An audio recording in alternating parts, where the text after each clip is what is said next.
Pues muy buenas noches, es un placer para mí estar con ustedes. Ahora transmitiendo desde la ciudad de Querétaro, desde la nublada y prelluviosa ciudad de Querétaro. Esperemos que en esta ocasión el tiempo y las condiciones climatológicas y de señal y de transmisión nos permitan continuar. Estamos haciendo este esfuerzo en esta ocasión para estar con ustedes a través de esta transmisión en vivo. Mi nombre es Jesús Ramírez y formo parte de la comunidad yoica y estoy ustedes para hablarles acerca de saludos a Arturo Rogerio, que está ayudando aquí con la transmisión. Saludos a Alejandro Rodríguez y bueno, y a todos y cada uno de ustedes para dar cuenta de esta transmisión en vivo que lleva un título bastante particular. Tiempos modernos, el tratamiento analítico del síntoma en la actualidad. Así que bueno, antes de dar inicio y en lo que nos vamos sumando, en lo que vamos abriendo las puertas y ustedes traspasando los portales, pues sobre todo para hacerle la atenta invitación a primero el evento que tendremos el día 5 de julio, es la presentación del libro Polifonías, ensayos psicoanalíticos de un servidor. Bueno, estará presentándolo Alejandro Rodríguez de parte de Yoica, Hugo Arce de l'École Lacanier y estará Guillermo Lavín, un apasionado lector y sobre todo pues estará realizando sus comentarios bastante puntuales en torno a este libro, que es el segundo libro que publico. En torno, pues les digo, ensayos psicoanalíticos, polifonías, varios temas, es un recorrido, digamos, multitemático en torno, pues sí, a los cruces que puede haber del psicoanálisis con otras disciplinas. Se hace esta invitación, se estará presentando el día 5 de julio en la Ciudad de México a las 19 horas, 7 de la noche, espero que puedan darse una vuelta, por la calle Álvaro Obregón número 37, en la colonia Roma. Ahí estaremos presentando este libro. Ya me iba a arrancar a hablarles a ustedes, a comentarles del libro, pero bueno, me reservo un poquito el spoiler para poder hablar directamente con ustedes en vivo. Por otro lado, comentarles que estamos ya en los albores, en las vísperas de iniciar el curso en La voracidad del vacío, mismo que refiere el tema de la anorexia, así una clínica de la anorexia, que vamos a estar abriendo el día 20 de julio a todos ustedes, para poder discutir, pues particularmente qué se ha dicho desde varias propuestas desde el psicoanálisis, ya sea tomando como referencia a Freud, tomando como referencia algunos autores que se ha alzado nominado posteriormente a la obra de Freud post-freudianos, que algunos llaman discípulos de Freud, ejemplo Karl Abraham, Sándor Ferenczi, Wilhelm Reich. ¿Quién podemos decir particularmente desde estos autores, desde ciertas propuestas en torno a la anorexia? Estaremos reflexionando si la anorexia es un padecimiento relacionado a la neurosis, estrictamente hablando. Discutiremos la cuestión de la clínica estructural, si podemos seguir hablando de tipos clínicos o no. Discutiremos si se trata de un fenómeno transestructural, cómo se presenta en la psicosis, si tiene algún tipo de lógica a nivel de la perversión. Estaremos discutiendo acerca del cuerpo en la histeria. Estaremos discutiendo no solamente desde Freud, los postfreudianos, sino también de la apuesta lacaniana, dividiéndola en varios tiempos, para ver si Lacan sostiene algunos postulados, pues digamos que empieza a trabajar desde el 1938, en el texto titulado Los complejos familiares, y posteriormente ver si esto se sostiene, como les digo, al final de su enseñanza. Evidentemente, bueno, esto es un comentario más bien retórico, porque en realidad nada se sostiene durante 30 años de trabajo, al menos, y pues habría que ver cómo eso se va modificando, cuáles son las distintas conceptualizaciones y, digamos, referentes clínicos que podíamos dar en cuenta de la anorexia y particularmente discutir con situaciones cercanas a la época. Estamos hablando de Dania Satarain, saludos hasta allá, saludos a Arturo Rogerio, saludos a Berta Miranda, muy buenas noches. Bueno, lo que se van sumando. seguirles comentando pues, cómo vamos a estar abordando este curso sobre la voracidad del vacío, discutir con los fenómenos de la época, si particularmente la anorexia se trata de un fenómeno de época, cómo se ha tomado la práctica de la anorexia a lo largo de la historia, discutiremos con la santa anorexia, de un mecanismo, digamos, de diferenciación social por el cual se introducía esta práctica dentro del discurso religioso y qué implicaciones tenía. Estaremos viendo, pues, digamos, cruce con otras disciplinas, con la psiquiatría, con la medicina, con la epidemiología, qué tanto se sostiene estos diagnósticos que se plantean desde el DSM y ver cómo esto repercute particularmente en nuestra forma de ser clínica. Y bueno, pues también estaremos contando que no solamente se trata de un trastorno de la conducta alimenticia, así catalogado, sino que existen pues también referentes propios al contexto nacional que se puedan plantear. Un ejemplo de ellos puede ser, por ejemplo, ¿qué relación puede tener la anorexia con la obesidad? ¿Habrá alguna relación posible? Vamos a ver si esto se sostiene, desde dónde, etcétera. Y sobre todo ver si en un país con un alto índice de obesidad infantil como nuestro país, puede sostener algo en torno al psicoanálisis que dé cuenta de cómo trabajar particularmente este tipo de padecimientos. Obviamente sin dejar de lado que estamos tratando temas que refieren al caso por caso, pero bueno, solamente para dar una especie de introducción y sobre todo sostener con ustedes una invitación a este curso que inicia el 20 de julio, La voracidad del vacío, y comentarles que, pues ya que estamos de plácemes al contar con su presencia en esta transmisión, pues decirles que si ustedes comentan a la comunidad yoica para solicitar informes y deciden así sumarse a este curso, y refieren haber visto esta transmisión, pues van a tener un beneficio especial. ¿Sí? Ya me lo ha comentado Arturo Rodrigo y Alejandro Rodríguez, que podemos tener un beneficio especial si comentan haber visto esta transmisión. Así que será todo un gusto seguir comentando con ustedes todo esto. Pues saludos a Efraín Ayala, a Astrid Torres, hasta San Luis Potosí. Gusto contar con su presencia. Braulio Álvarez, que se ha sumado desde acá. Así que, bueno. Yo creo que siendo pues ya las 8:10, vamos a tratar de arrancar con esto de los tiempos modernos. Y sobre todo vamos a esperar que nos dé tiempo. Yo lo que quisiera comentarles en función de esta transmisión, gracias a un colega, a Ramón, David, mucho gusto, qué bueno que estés por acá tan tiempo. Particularmente me gustaría que esto fuera pues un diálogo. ¿Por qué? Porque si no termina siendo por las características de un podcast. O sea, básicamente yo llego, hablo y sostengo con ustedes temas. Saludos a Guadalupe Hernández. Y bueno, si ustedes tuvieran alguna pregunta, algún comentario, pues yo estaré atento y poder dialogar en torno a este tema. Cualquier cosa que no vaya quedando clara, pues podemos ver. O incluso una inquietud, una desaveniencia, perfectamente estamos aquí para eso, para que esta transmisión sea una interacción.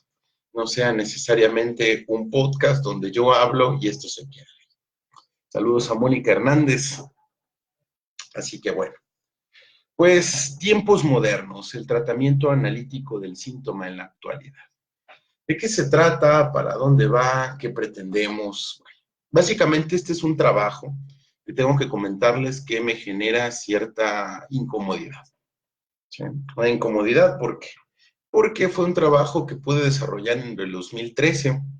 En el 2013 tenía una cierta inquietud bastante particular, estamos hablando de 6 años, en torno a qué podemos entender o cómo entendemos los cambios de las configuraciones de la subjetividad contemporánea y si eso puede ser dado cuenta a nivel de la clínica con pues, los marcos teóricos, con los referentes, con los autores con los que contamos, pues digamos que están un poco distantes. O sea, estamos hablando, por ejemplo, del psicoanálisis a inicios del siglo XX, finales del siglo XIX, Lacan marcando pues con su vida el siglo XX, fallece en el 81, y hay cosas que pues evidentemente no tocan su marco de lectura, de lo social, de la cultura. Entonces, nosotros, ¿qué tanto podemos sostener desde estos autores, desde los esquemas de pensamiento propuestos, para dar cuenta de los fenómenos contemporáneos? Y si la clínica que nosotros ejercemos, que nosotros practicamos, puede tener un referente y un aterrizaje, pues, ¿cómo decirlo? Vigente, podríamos decirlo por otro lado, si se sostienen sus planteamientos o hasta qué punto los mismos no han cambiado. Para esto, el título, Tiempos Modernos, es un neologismo, porque junta los tiempos modernos. Y recuerdo que en este trabajo que se presentaba en el 2013, que presentaba particularmente la Universidad Veracruzana, de donde yo egresé hace ya algunos años, el tema de hoy, David, se llama Tiempos Modernos, el tratamiento analítico del síntoma en la actualidad. ¿Sí? Estaba comentando que entonces con este neologismo, tiempos modernos, básicamente estamos dando cuenta de la actualidad. La actualidad que ha sido llamada desde muchas formas, desde muchas imbricaciones, desde muchas denominaciones, llámasele posmodernidad, contemporaneidad, actualidad, etc. Pero, pues, ¿cuál es el entramado, digamos, teórico del cual nosotros podemos partir para hacer una diferencia con respecto a aquello que se ha sido trazado hasta ahora como modernidad? ¿Qué es la modernidad, entonces? Y se me ocurría empezar en aquel momento, y estoy refiriéndome a este trabajo del 2013, por la proyección de un fragmento de la película Tiempos Modernos de Chaplin. De la película Tiempos Modernos de Chaplin, que es una película del 36, considerada como de las últimas películas mudas, incluso cuenta con algunos sonidos. Básicamente vemos a este personaje, encarnado por Chaplin, dando cuenta de pues, su relación en el trabajo, particularmente la industria, con este fordismo tan fuerte que era el trabajo con las máquinas, la producción en serie, ¿sí? la reproducción en masa, y particularmente se ven esbozados en este fordismo, en esta fábrica, estos hombres relacionados con las máquinas, cómo se va maquinizando su cuerpo, para decirlo de alguna otra forma. Se ve a este personaje que llega a trabajar, cómo es que llega a trabajar, cómo es que llega a la banda de ensamblaje, donde cada quien tiene una función determinada y específica que tiene que cumplir durante un momento determinado, y después de ahí, digamos, es prescindible en cuanto a la función. Sin embargo, pasan dos o tres detalles que este personaje de Chaplin muestra, que básicamente es, hola Patti Millán, estamos hablando sobre el tratamiento analítico del síntoma en la actualidad. Entonces, bueno, me estoy refiriendo a una cuestión introductoria con la película de Chaplin, la de Tiempos Modernos, del 36, para dar cuenta pues de cómo han cambiado las cosas. Cómo particularmente me estoy refiriendo a un esquema de modernidad bastante específica, que es esta especie de esclavismo mediante pues la conciencia fabril, básicamente lo que tiene que ver con las industrias y las fábricas, y cómo se generaba un cierto tipo de subjetividad en el trabajo. O sea, la gente tenía básicamente que cumplir una función, si no cumplía su función se alteraba la producción en serie, y pues digamos podían prescindir de los trabajadores. Sin embargo, lo que muestra el personaje de Chaplin es básicamente una persona afectada por lo que podemos llamar el estrés, por los nervios, y deja de cumplir su función y cómo se altera toda la producción que en aquel momento estaba determinada. Saludos, Andrea Guerrero. Gracias por estar por acá. Entonces, este hombre afectado por el trabajo, por esta tecnología que le lleva a tener que producir en masa, a tener que producir en serie, pues básicamente le lleva una crisis de nervios. En algún momento tiene una especie de brote, no sé si un brote psicótico, pero es un brote de nervios, y lo que hace es, pues digamos, actos locos, en la interacción con los compañeros, una cosa, digamos, bastante humana, como el humor aparece en ese momento, como una especie de escape de ese malestar en el trabajo que se está produciendo frente a esa rapidez productiva que prescinde particularmente de él. Y esta ruptura, este malestar en el trabajo y de esa prescindencia que puede haber en torno a las personas, en ese carácter, digamos, productivo, simplemente como un elemento de una maquinaria más grande, sin esa subjetividad bastante recortada, ¿sí? Vemos los ejercicios de la penalización, cuando va la policía por él, debido a este brote, a los efectos del control, termina en la cárcel, estos eventos de locura como cuestiones disruptivas, y para dar cuenta acerca de estas, vamos a ponerlo por un nombre, padecimientos modernos que estaba dando este esquema productivo ya en ciernes desde 1936. Entonces, si ya de por sí desde este momento encontrábamos estos factores, ¿cómo podemos dar cuenta hoy en la actualidad de estos tiempos modernos? Básicamente de algo que proponía, les digo, en el 2013, y cómo entenderlo hoy, digamos, ya a punto de abordar la segunda, bueno, más bien la tercera sería, en todo caso, década del siglo XXI. Así que, pues esto también tiene la característica de ser no solamente un diálogo con ustedes, la presentación de un trabajo, sino también pues una especie de diálogo personal para ver hasta qué punto uno puede sostener lo que está diciendo durante un tiempo. Digo, a mí me llamaba la atención ciertas cuestiones con las que quizá ahorita no estoy tan de acuerdo y podamos discutirlas un poco. Así que bueno, les digo, empezaba con esta muestra, esta película Tiempos Modernos, que le da el título, y hasta qué punto podemos hablar de los tiempos modernos en la posmodernidad. ¿Qué tanto se juega este esquema de subjetividad, de producción, etcétera, hoy en día en la posmodernidad? Bueno, lo que podría decir, me voy a dar unos minutos en lo que termina de pasar aquí un auto. Básicamente, ¿qué tanto podemos decir del cambio de la subjetividad contemporánea? Voy a poner el título, ya que veo que han estado preguntando por el mismo. Tiempos modernos, el tratamiento analítico del síntoma de la actualidad. Así que esperemos que está listo.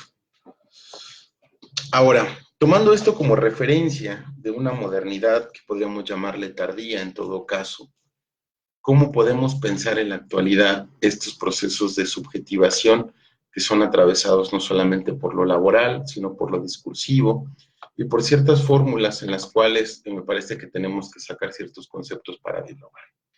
Entre ellos, presentarles a ustedes un texto de Heidegger, conocido como La época de la imagen del mundo. ¿Por qué es importante este texto? No lo voy a desarrollar, digamos, de manera detallada ni nada, simplemente, hola Bárbara Delgado, qué gusto que estés por acá. En este texto, lo que básicamente hace Heidegger, o lo que a mí me interesa de este texto de Heidegger, es poder distinguir la esencia de la modernidad. Y a la esencia de la modernidad, que les pido me acompañen para tomar esto como referentes y posteriormente dar cuenta del cambio de época en todo caso, o si se sostiene el cambio de época. ¿Por qué? Porque si vamos a plantear este esquema, tendríamos también que dar cuenta si ha habido una propuesta en la cual el psicoanálisis cumpla con un esquema de modernidad y hasta qué punto pues tendríamos que replantear ciertos esquemas, ciertas conceptualizaciones que le dan fundamento. Saludos Alejandro San Martín, qué gusto que estés por acá. Así que entonces, ¿cuál es la esencia de la modernidad de acuerdo a este texto que llama Heidegger la época de la imagen del mundo? Básicamente es que el mundo se convierte en imagen, ya viene desde el título, y el hombre en subjectum. ¿Qué quiere decir subjectum? Puesto por debajo, ¿sí? Digamos, en el aspecto ya no solo de contemplación y de formar parte, sino que hace del mundo una escena. Eso es básicamente el esquema de la modernidad. Hacer del mundo una escena que a la vez, en la medida en que se está, digamos, presenciando, tiene determinaciones, ¿sí? Vamos a ponerle así, personales. Por eso el subjectum pues está puesto por debajo. Así entonces el sujeto también se vuelve no solamente espectador, sino también construye su realidad. Se llama la época de la imagen del mundo, de Heidegger. Así que lo que está puesto debajo, el sostén de la realidad es el sujeto. Es un tema bastante particular, porque aquí en este texto, Diálogo Heidegger, no voy a entrar en esos detalles porque extendería bastante, con respecto a cuáles serían entonces pues, otros esquemas posibles. Ejemplo, la Edad Media, la época, pues digamos, los griegos, cómo se podía entender la constitución de la realidad, pues más bien pasaba por otros esquemas, como decía, como la contemplación. Mientras que aquí tiene otra característica bastante puntual, cómo se revelaba la verdad, la esencia de lo que acontecía, pues no pasaba evidentemente por cuestiones que tienen que ver con hacer del mundo un escenario. Es un tema bastante moderno y a veces la manera en que se construye, bueno, pues tenemos a uno de los padres de la construcción de la modernidad filosófica, Descartes, a Descartes, y con él pues podemos hablar acerca de, por ejemplo, por mencionar a Lacan, de tantas cosas en el seminario 11, cómo se habla acerca de la relación entre el sujeto de la ciencia y el sujeto del psicoanálisis. Así que de alguna forma podemos estar de acuerdo, si tomamos este texto de Heidegger, con que el psicoanálisis es un ejercicio profundamente moderno, es un ejercicio de las luces, así lo sostiene Lacan en los escritos, particularmente la contratapa, es un texto bastante particular que aparece ahí y ya habla de una toma de posición. Así que entonces, al hacer del mundo un escenario, que sería el ejercicio del subjectum, hacer particularmente el sostén de la realidad, el que está por debajo de la realidad, particularmente el exterior será visto como objetivo. ¿Qué quiere decir? El mundo se convierte no solamente en imagen, sino que esa imagen puede ser objetiva. Y para ser objetiva requiere de algo, del instrumento de la representación. La representación entonces será el elemento por el cual el mundo se puede convertir en algo objetivo. Por eso es que surge como una de las cuestiones bastante particulares de configuración de la verdad, la ciencia. Por eso la ciencia, mediante el recurso de la investigación y particularmente la experimentación, cosa que al menos sostiene así Heidegger, no existía en la Edad Media. ¿Qué quiere decir? Tomar elementos, digamos, una característica artificial y operar sobre la realidad. Al operar sobre la realidad, tenemos la característica de hacer una demostración de verdad basada, insisto, en el experimento. Por lo cual entonces la configuración de la realidad tiene que ser objetiva, mientras que el constructor de la realidad, el sostén, será subjetivo. Por lo cual, pues digamos, no se extrañe que exista una propuesta llamada positivismo, leída desde la ciencia de una manera bastante particular hoy en día, en la cual la subjetividad debe de ser erradicada o dejada de lado. Por ejemplo, con esquemas como la llamada neutralidad valorativa, donde, digamos, el sujeto, para el caso del experimentador, no puede relacionarse con la realidad e influir sobre la misma. Sí, esta es una cuestión bastante particular que desde este texto en Heidegger ya podemos mencionar. Tomando en cuenta esto, este ejercicio de la construcción de la realidad, no solamente es un pensamiento, sino que tiene por característica mostrar la incidencia que tendría ahora la llamada tecnología.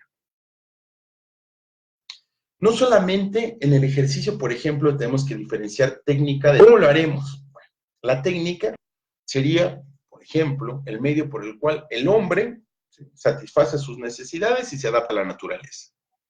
Un ejemplo muy particular puede ser aquello que, de acuerdo a historiadores, particularmente paleontólogos, pueden dar cuenta como el inicio del sedentarismo en el hombre, el fin del nomadismo. ¿Qué sería? Básicamente la agricultura. La agricultura refiere a una forma técnica en la cual hay una adaptación de la naturaleza. ¿Sí? Se adapta a la naturaleza para generar una satisfacción de necesidades. Muy diferente será entonces, ¿sí?, esta incidencia sobre la naturaleza objetiva de la imagen del mundo cuando el hombre empieza a construirla con otros fines. Por ejemplo, fines que no necesariamente satisfagan una necesidad inmediata, como el alimento. Por ejemplo, las plantas de un botánico. Es un ejemplo que utiliza Heidegger en este texto. Las plantas del botánico nunca serán las flores del camino. Se rompe el esquema de naturalidad. ¿Sí? Hay un esquema, una cuestión de artificio, ¿sí?, un esquema de ficcionalización de la realidad en la medida en que se incide en la misma. Esta es una propuesta de la modernidad. Habrá que pensar entonces hasta qué punto esto nos puede llevar a otro lado. digamos que lo que antes llevaba una naturaleza de meditación, insisto, de contemplación de antaño, antes de la modernidad, con el desarrollo ya no de la técnica, sino a la tecnología, que es la incidencia sobre la naturaleza, pero desde otro lugar, ya todos basados en teorías. ¿Sí? Ahí a donde viene la máquina. ¿Sí? La imposición sobre la naturaleza que denota Bacon, la producción de lo artificial, por decirlo de otra forma. Los objetos naturales son tomados como utensilios o como materias primas. Ya no necesariamente tienen su esquema de contemplación de la realidad y mi lugar en el mundo, sino que ahora los puedo manipular y puedo hacer de ellos una materia prima. Al entender esto, ¿sí? Al plantearlo aquí, el cambio entre la técnica que tiene una incidencia sobre la naturaleza para la satisfacción de necesidades, la tecnología que ya tiene su característica de artificio, queda pensar hasta qué punto la tecnología ya creada, no solamente la técnica, sino la tecnología, tiene una repercusión en el hombre. Ya no solamente el hombre creando cosas, sino esas cosas, esos instrumentos determinando al hombre. ¿Sí? Un ejemplo muy claro sería este, ¿no? El celular, la computadora desde donde transmitimos, ¿sí? Algo que Bachelard, en este texto del Nuevo Espíritu Científico, dirá que son teorías materializadas. ¿Cómo es una teoría materializada? No nos vayamos lejos, podemos caer por caso en el reloj. El reloj cada vez está en franco desuso, por ejemplo, puedo decir yo no tengo reloj, ¿sí? Es básicamente una razón materializada. La razón se materializa, construye, vuelca objetos y podemos dar cuenta de un objeto que puede calcular, ¿sí? Una velocidad que es igual a una distancia sobre tiempo. ¿Y cómo tenemos esa traducción? La tenemos particularmente a través de la medición del tiempo vía el reloj. El reloj nos permite entonces llevar a un esquema de realidad esto y sobre todo, saludos Alejandro, saludos particularmente a la construcción, no solamente artificial de objetos, sino que ahora la construcción de la realidad estará motivada en estos mismos objetos. Para poner un ejemplo muy claro hacia el que quiero orientar, les voy a leer de manera bastante puntual un texto de Cortázar que se llama Preámbulo de las instrucciones para dar cuerda al reloj. Tomando en cuenta cuando lo escribe Cortázar y demás, bueno, se cuenta que antes la gente le daba cuerda a sus relojes. Ahora, ¿qué pasa con este instrumento? Esto estamos hablando antes del celular, ¿sí? El apéndice contemporáneo. Estamos hablando del reloj. Y dice, piensa en esto, cuando te regalan un reloj, te regalan un pequeño infierno florido, una cadena de rosas, un calabozo de aire. No te dan solamente el reloj, que los cumplas muy felices y esperamos que te dure porque es de buena marca. Suizo con áncora de rubíes. No te regalan solamente ese menudo picapedrero que te atarás a la muñeca y pasearás contigo. Te regalan, no lo saben, lo terrible es que no lo saben, te regalan un nuevo pedazo frágil y precario de ti mismo. Algo que es tuyo pero no es tu cuerpo, que hay que atar a tu cuerpo con su correa como un bracito desesperado colgándose de tu muñeca. Te regalan la necesidad de darle cuerda todos los días, la obligación de darle cuerda para que siga siendo un reloj. Te regalan la obsesión de atender a la hora exacta en las vitrinas de las joyerías, en el anuncio por la radio, en el servicio telefónico. Te regalan el miedo de perderlo, de que te lo roben, de que se te caiga al suelo y se rompa. Te regalan su marca y la seguridad de que es una marca mejor que las otras. Te regalan la tendencia de comparar tu reloj con los demás relojes. Te regalan un reloj. Tú eres el regalado. A ti te ofrecen para el cumpleaños del reloj. Tomando en cuenta este texto, ¿sí? Me parece que es la introducción a una de las cuestiones a las que quiero llegar a partir del texto de Heidegger y sobre todo teniendo como preámbulo este título de Tiempos Modernos y de la película de Chaplin. ¿Hasta qué punto la tecnología tiene efectos en la subjetividad? Yo ponía el ejemplo de Chaplin para hablar acerca del trabajo y esta relación pues deshumanizante que llevaba la producción en serie Pero hoy en día, con la tecnología que se ha creado a través de objetos que se han dado en llamar, por ejemplo, tenemos un autor que se llama Harold Lott, es un, digamos, es una persona que trabaja de alguna forma la cibernética y les ha dado en llamar servomecanismos. Mecanismos que funcionan en la medida en que cumplen un servicio, una función. La cibernética viene de cibernetes, que tiene más que ver con un manejo de la información que con lo que hoy imaginamos, por ejemplo, robots, para decirlo de manera más clara.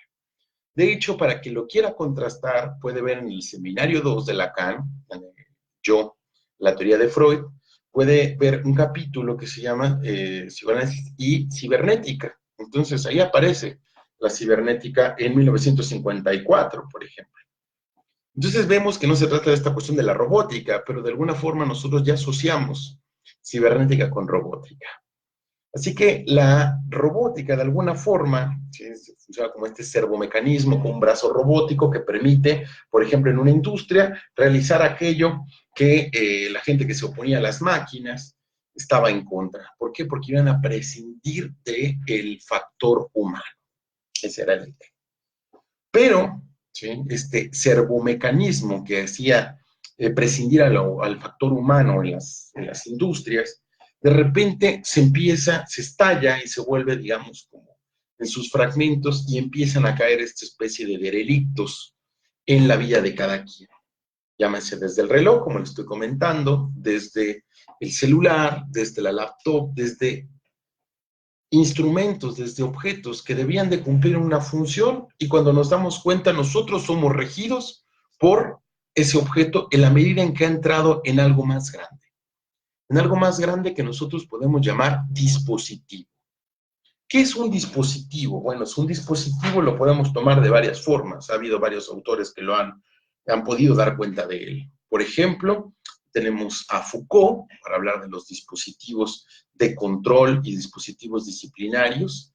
Es una cuestión bastante particular, tratar de definir de manera clara dispositivo, que no es un aparato en sí mismo, sino es una red bastante interesante de elementos que topan, digamos, tanto lo subjetivo como los objetos, como prácticas históricas, como prácticas de poder, que en sí misma pueden tomar efectos ya sea dentro de los sistemas penitenciarios, dentro de la sexualidad misma, dentro de lo que fueron llamadas tecnologías del yo. O sea, básicamente los dispositivos son las maneras como una persona es regida desde distintas formas a través de elementos, que es al que me quiero referir, bastante claros, objetos o instrumentos, como pueden ser hoy en día los servomecanismos. Esos mecanismos que estaban diseñados para cumplir una función y hoy en día nosotros tenemos que estar arreglados para cumplirlo, como en este caso el reloj.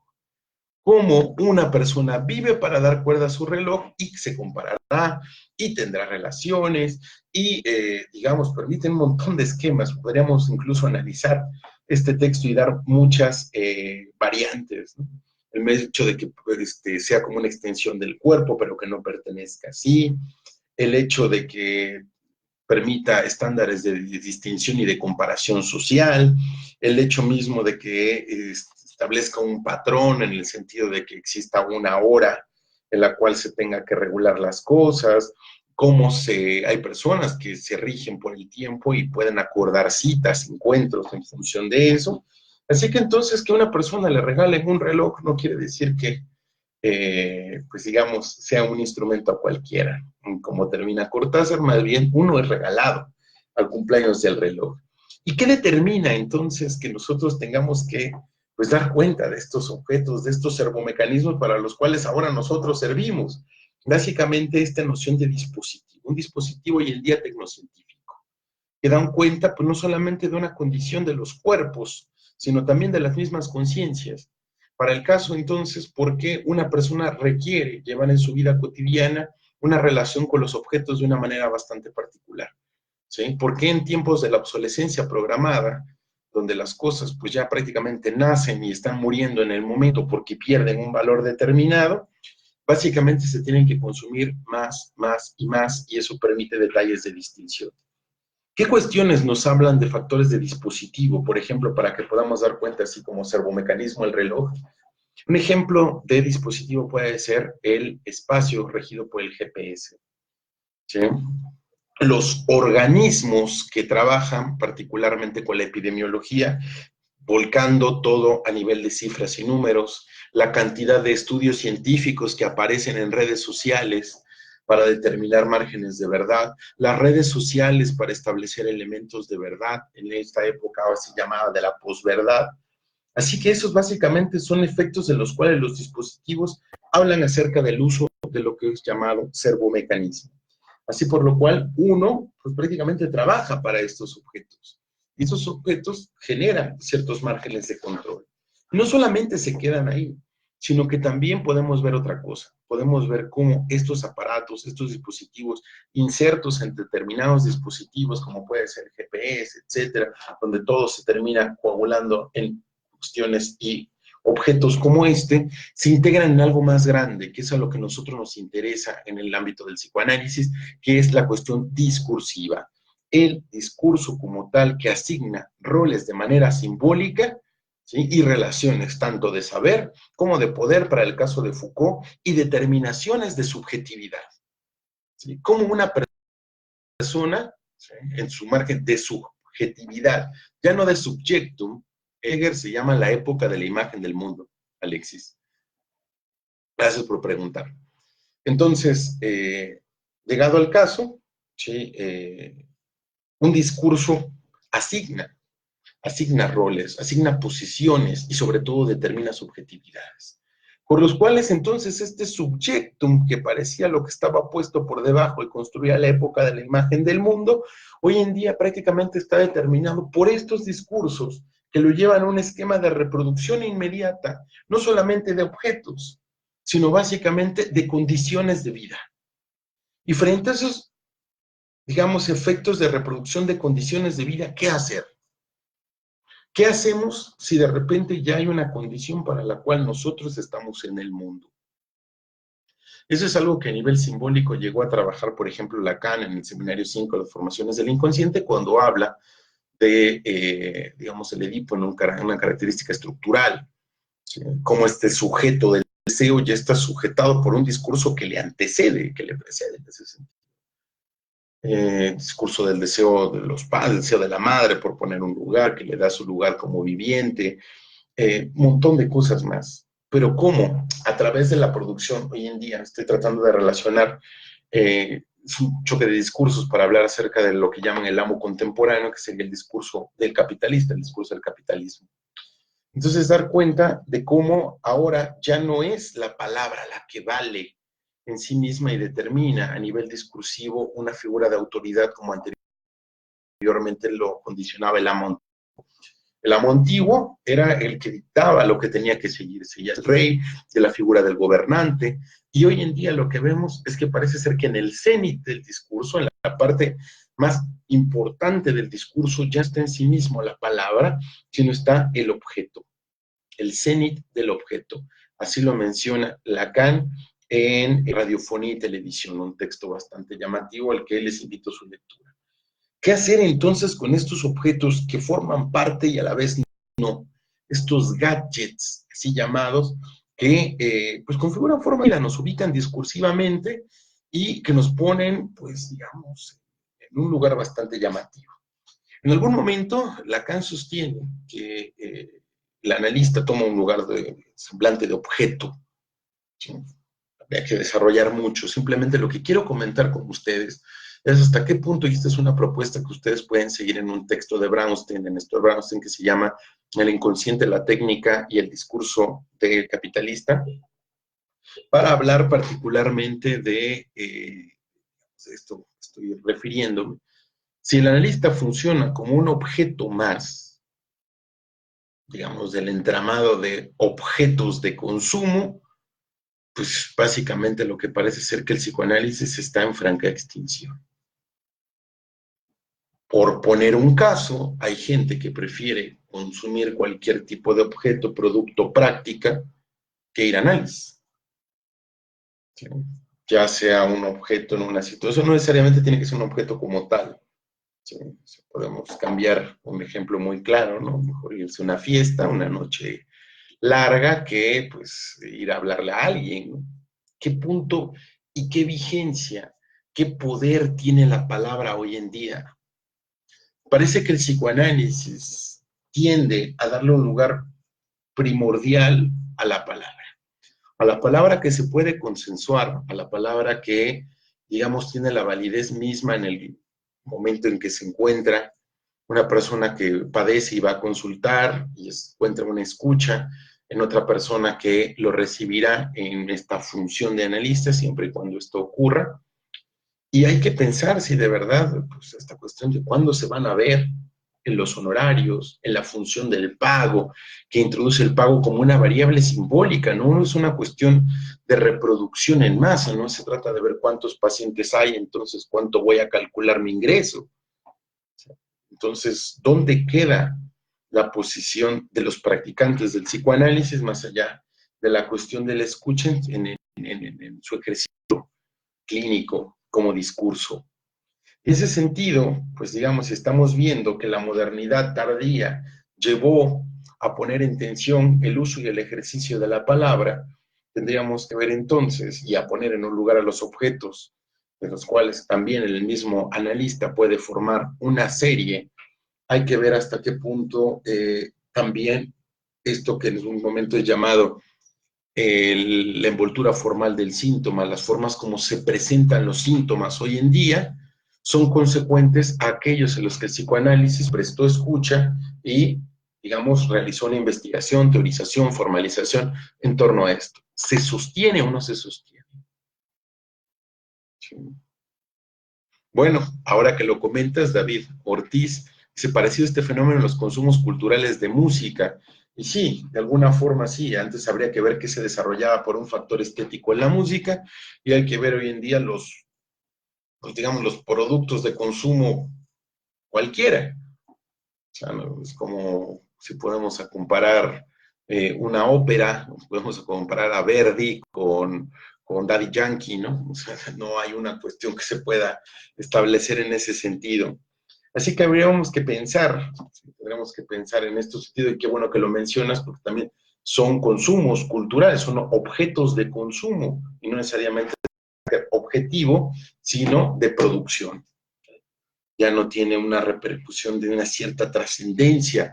El discurso, por ejemplo, en una ópera puede encontrarse o en una gran sinfonía puede revestirse de toda una cuestión discursiva desde lo sonoro, y hoy en día habría que pensar si desde ahí o estamos hablando de cuestiones más esenciales, más corporales, que remiten a cuestiones, no sé, de lo rítmico, de una cadencia, de un sonido que se va poniendo una y otra vez en una repetición que parece más una iteración que otra cosa.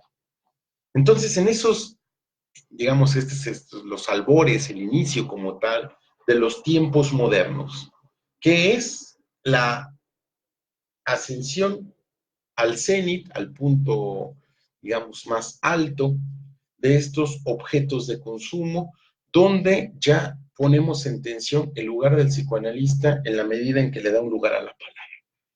Hablaba acerca de este asunto, en la medida en que el psicoanálisis le regresa una dignidad simbólica a la palabra. ¿Por qué? Bueno, pues decía, desde la medida en que se hace una cita, se cumple la cita, no hay nada que esté forzando el encuentro. ¿Sí? El encuentro que tiene que ver entre la palabra proferida y la persona que la escucha. Esto es un lazo bastante particular que se desarrolla en un tiempo, pues digamos, amplio. Y habría que pensar si, en dado caso, esta cuestión, por ejemplo, de la temporalidad, se respeta hoy en día o se toma como una cuestión, pues digamos, hasta el torno a una crítica al psicoanálisis. Vivíamos en una sociedad, voy a mencionar algunos autores solamente para dar cuenta de a qué me quiero referir por actualidad o por los tiempos modernos. Básicamente, lo ilimitado en la sociedad, una propuesta de Jean-Claude Milner que da cuenta de ello, ¿sí? Básicamente un cuerpo que no pare, ¿sí? Algo ilimitado, el 24/7, ¿sí? Para, digamos, la gente que nos escucha en México, pues sí, como de vida OXXO, ¿no? Siempre abierto, en la medida de lo posible.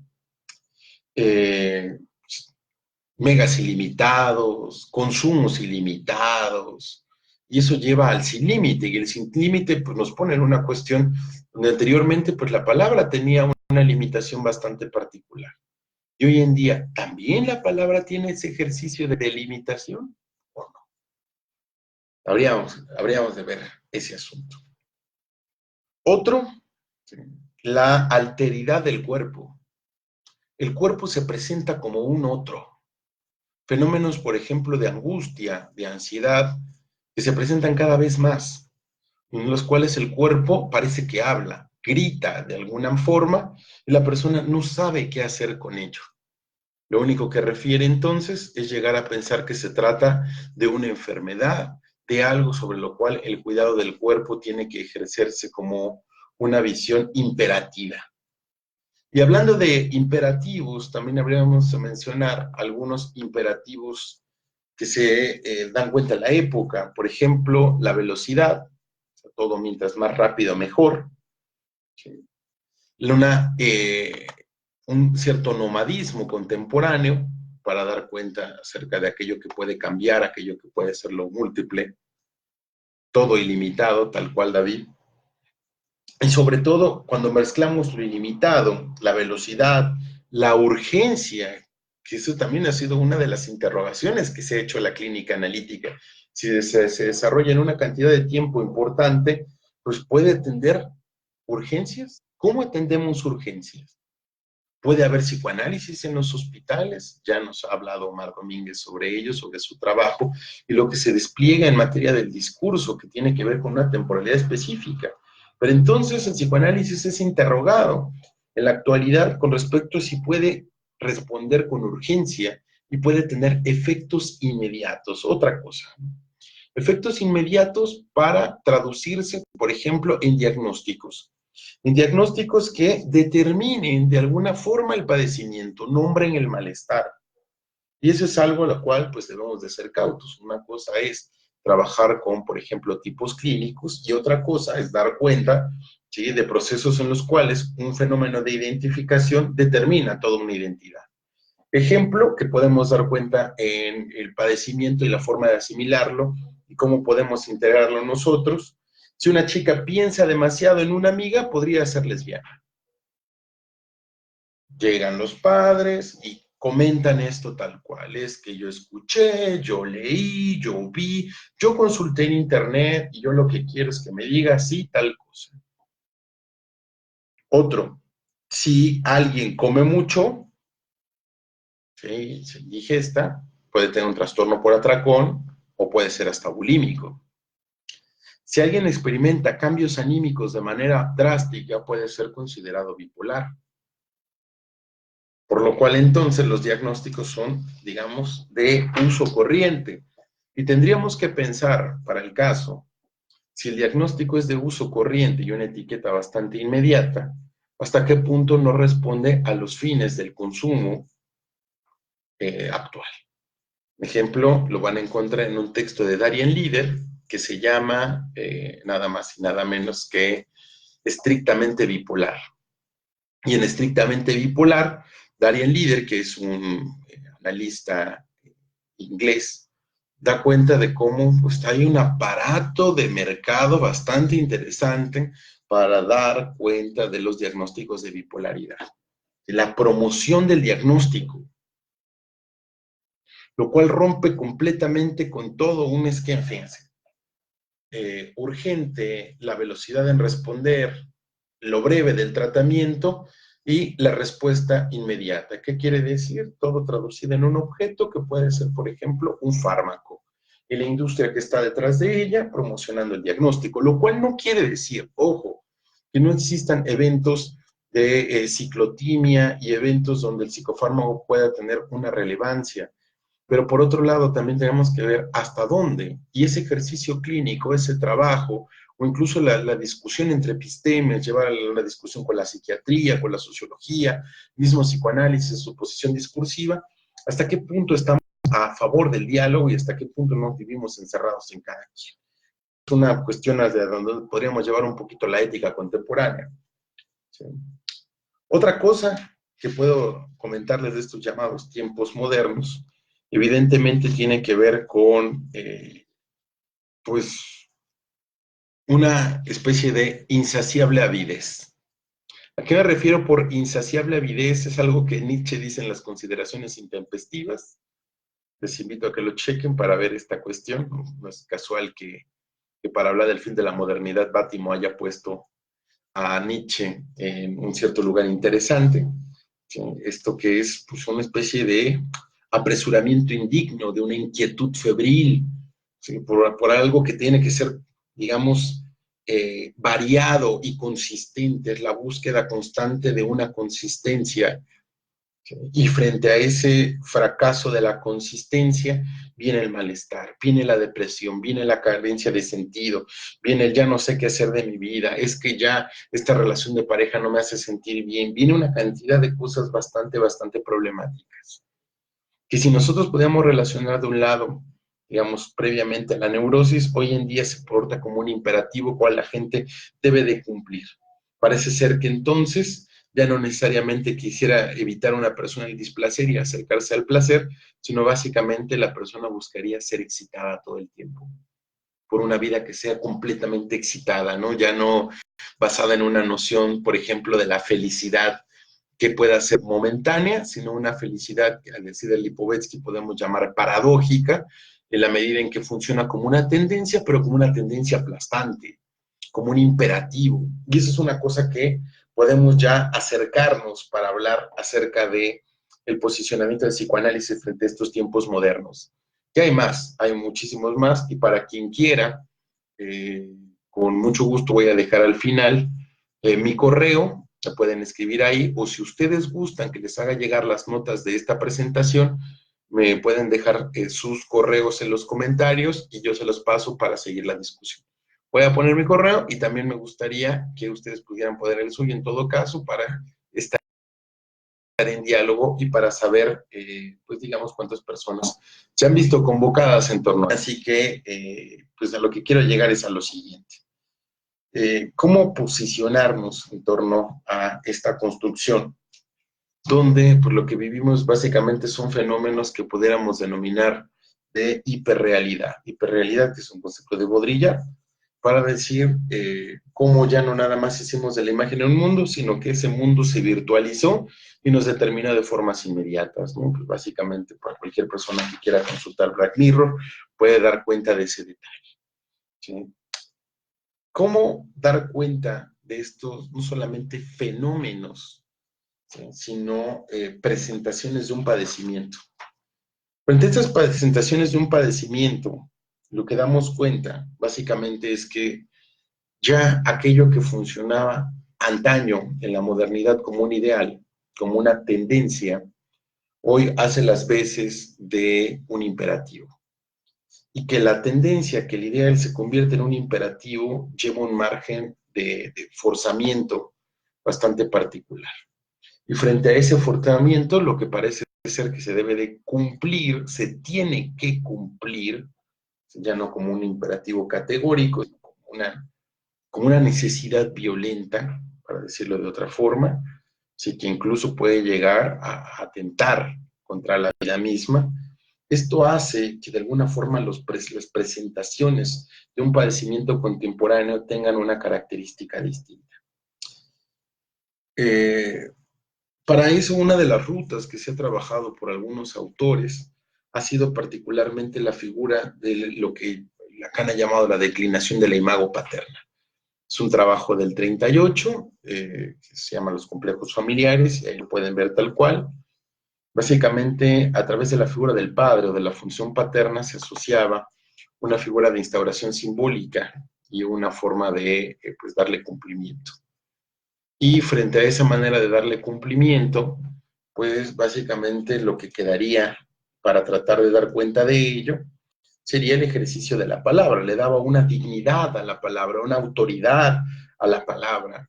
Sí, la palabra de los padres tenía un factor de determinación muy importante. Los padres funcionaban desde una característica simbólica bastante ideal. Funcionaba como una especie de voz de la conciencia. Y hoy en día, pues lo que nos topamos es que Si bien es cierto, la palabra tiene sus funciones, cada vez vemos que estas funciones son explotadas en sus características imaginarias más inmediatas. Sabemos que, por ejemplo, Freud trabajó con padecimientos que referían a la histeria, que referían a los fenómenos en los cuales la palabra tomaba cuerpo. Y hoy en día vemos cómo hay cuestiones que parece ser como una especie de sin palabras. Un ejemplo muy claro, fíjense, es cuando vemos los casos, los estudios sobre la histeria, que trabaja Freud por un lado, y vemos cómo, pues, básicamente hay una demanda de tratamiento, una incitación a el tratamiento. Por favor, dígame qué me pasa, quiero saber qué está ocurriendo, pero sobre todo quiero que me lo quite. Ya no puedo con esto. El tratamiento anterior, digamos, moderno, representaba un esquema de disfunción, en todo caso, algo que no permitía cubrir una función específica, como nos los muestra Chaplin en la película que ya comentaba. Ahora, ¿qué lugar tendría, sí, en los tiempos modernos con estos imperativos? Básicamente el padecimiento. El padecimiento tiene un lugar bastante particular, porque si bien es cierto está motivado en un imperativo, también tiene por función una determinación de existencia. ¿Cómo es esto? Si una persona antes iba a consultar para que, pues, digamos, poder entender qué ocurría con una afonía, con un dolor en el entrecejo, una parálisis, nos topamos con que de repente hay personas que desde el silencio que da el psicofármaco en un ataque de pánico, un trastorno de ansiedad, en los eventos, por ejemplo, como la anorexia, la bulimia, que ya lo estaremos discutiendo, que llevan procesos de identificación hasta con ciertos referentes, por ejemplo, Ana y Mía, que permiten una socialización y una presentación desde el padecimiento. Una socialización y una presentación desde el padecimiento es algo completamente distinto al esquema, al menos de entrada, que se permitía hablar en psicoanálisis. ¿Sí? Entonces, cambiaron las cosas realmente. Esta ascensión al cenit del objeto y de los consumos, ¿dónde dejó la práctica de la palabra? Donde ahora parece ser que lo que dicta el imperativo de la época es tener una palabra para identificarse y a partir de ahí hacer lazo del padecimiento. Está la cuestión complicada. Pero entonces, si ya estamos hablando de este proceso, ¿sí?, ¿cómo posicionarnos o cómo entenderlo? ¿Por qué? Es muy raro que una persona en un franco proceso de adicción recurra, digamos, a una demanda de tratamiento. Como difícil es que una persona, como ya mencionaba, relacionada con anorexia, bulimia, con aneconomía, busque un proceso de tratamiento. Como también una persona, digamos, asociada, identificada a un padecimiento depresivo, incluso es más fácil que pueda socializarlo por la vía discursiva de las redes sociales que hacia otro sitio. O el esquema tan actual de las autolesiones, que ya he tenido oportunidad de discutir y de dialogar con ustedes, que nos llevaría, por ejemplo, a pensar si esto lleva el esquema de discurso. Bueno, hay un montón de cuestiones que se relacionan en las redes, con las mismas amistades, etcétera, que permiten tomar un posicionamiento a partir de. Entonces vemos que el síntoma es básicamente aquello que permite un lazo social. Esto es algo que, pues, nada más y nada menos estaba prefigurado en los estudios sobre la histeria y que también podemos encontrar en Lacan. La discusión que, digamos, puedo tener de manera intestina, o sea, de manera interna con ustedes, les digo que este es un trabajo del 2013, y ahora pues ya tengo cierta distancia con respecto a ello, llegar a pensar hasta qué punto hay algo de lo nuevo y hasta qué punto eso se sostiene.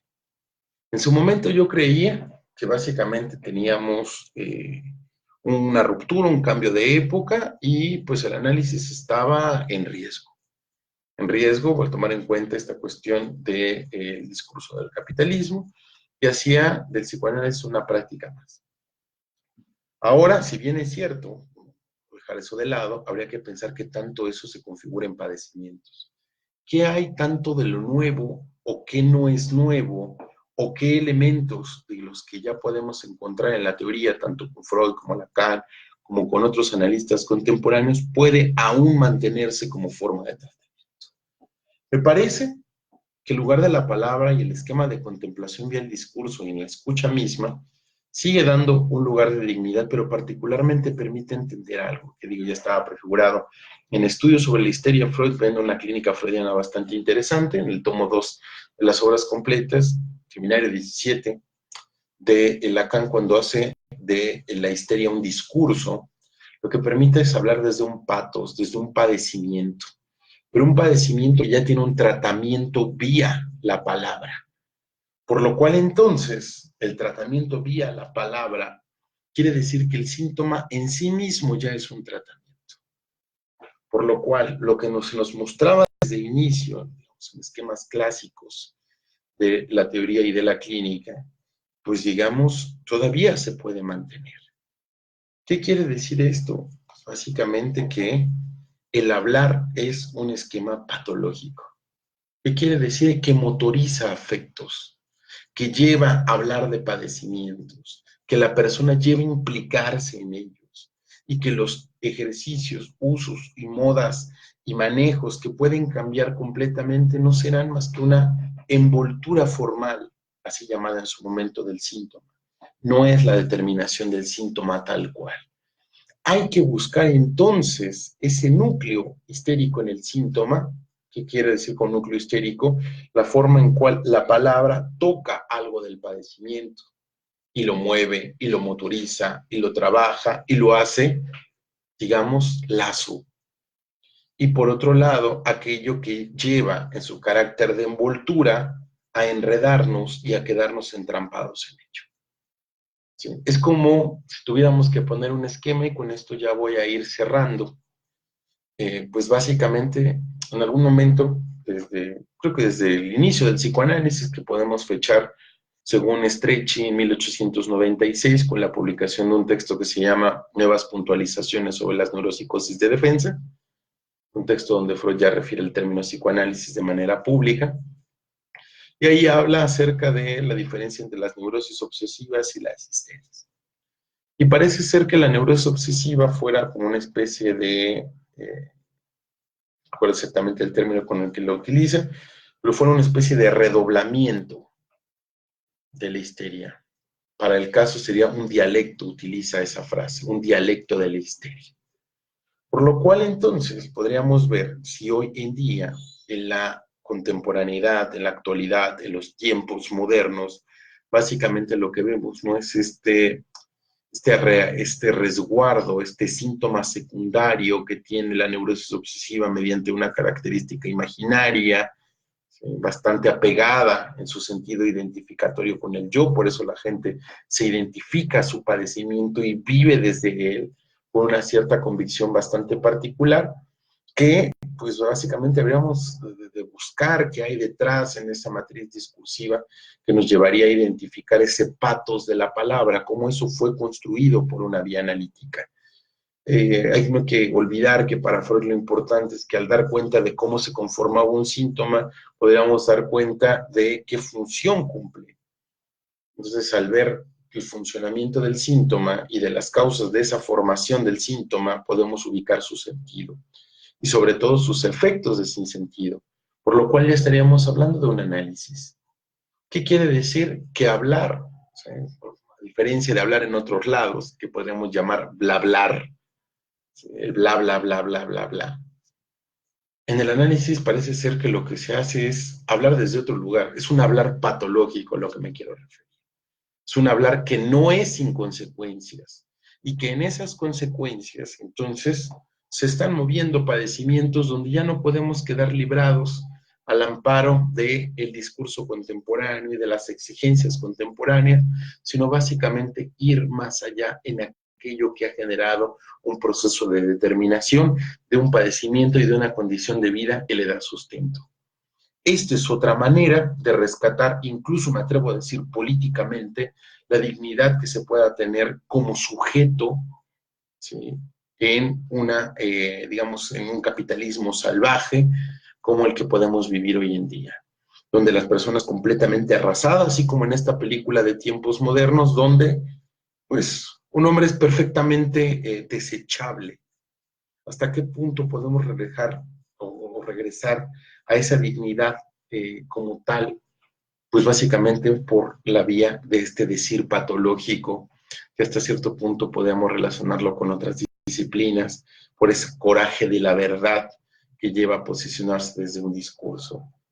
De esa forma, el psicoanálisis puede dar cuenta de que es ese tratamiento analítico del síntoma en la actualidad, dándole al síntoma su carácter de hablar desde otro sitio, no simplemente quedar entrampado en la medida en que pues quedemos con la reproducción y el uso de objetos que funcionan más bien como apéndices, como maneras, como formas, como condiciones de vida, como consumos, en los cuales pues más bien terminamos consumidos, más allá de ubicar cuál es el lugar en nuestra vida, por ejemplo. ¿Cuál es el lugar que tienen los objetos en nuestra condición, en nuestro discurso, en nuestra forma de relacionarnos, en la virtualidad que somos, en el cuerpo al que aspiramos ser? Son un montón de cosas que me parece que se ofrecen para que podamos estar discutiendo acerca de esta dignificación de la palabra. Lo que he tratado de discutir con ustedes solamente es una parte de este trabajo que hablaba acerca del planteamiento de los tiempos modernos de la actualidad y qué lugar darle al psicoanálisis, sobre todo para entender que estos padecimientos que son o parecen como una parte de moda o contemporáneos, pueden tener en sí mismo un germen, que vamos a llamar histérico, en la medida en que la histeria nos mostró desde el inicio en los trabajos de Freud, posteriormente la forma, lo que tiene Lacan de formalizarlo, de un patos de la palabra, de cómo la palabra afecta y la palabra también tiene resultados, motorización de afectos y sobre todo construcción y reconfiguración de existencias. Por mi parte, si ustedes no tuvieran algún comentario más, decirles que por favor me pongan sus correos si quieren que les pase el trabajo en extenso. Nosotros seguiremos discutiendo pues, en otros espacios. Tenemos de entrada, les repito, la presentación del libro el 5 de julio en la Ciudad de México, en la calle Álvaro Obregón número 37. Estaremos realizando la presentación junto con Alejandro Rodríguez Fuentes, Guillermo Lavín y Hugo Arce para dar cuenta de esto. Por otro lado, ¿qué más? Bueno, queda la apertura del curso La Voracidad del Vacío, que será realizada el 20 de julio. Serán 4 encuentros, una posibilidad de que puedan ser 5, para que estemos discutiendo acerca de este esquema de trabajo, pero pensado en un padecimiento específico. Lo que les quiero decir es que este es un planteamiento central que nos puede llevar a pensar en lo que hoy en día se denomina nuevas presentaciones sintomáticas, que podemos llamarlo por la anorexia, la bulimia, la depresión, las toxicomanías, el ataque de pánico, las autolesiones, cuestiones, la bipolaridad misma, que son pues no más que nombres y que responden a esquemas discursivos bastante particulares, que podríamos llamarle son apáticos. ¿Por qué? Porque simplemente es una palabra que marca y que incluso estigmatiza, pero que no tiene otro efecto. Lo importante de nosotros, pues básicamente es encontrar ese carácter en el cual la palabra dignifica. ¿Sí? Y esto pues solamente es más que ubicando el síntoma en un entramado discursivo más grande. Les agradezco a ustedes por la atención, David, Efraín, Itzel, Kenia, nos vemos luego y pues estaremos dialogando de esto en, les digo, tanto en la presentación del libro del 5 de julio como el 20 en el curso La Voracidad del Vacío para quienes se quieran dar una vuelta. Comuníquense por favor con los compañeros de Yoica para tener informes al respecto. Saludos a todos y cada uno de ustedes. Y pues les agradezco que me puedan compartir su correo para hacerles llegar estas notas y para estar en diálogo. También voy a poner mi correo por si ustedes tuvieran alguna duda posterior a lo planteado, quisieran entrar en contacto, discusión, con mucho gusto. Por mi parte, ha sido un placer estar con ustedes y estamos en contacto. Hasta luego.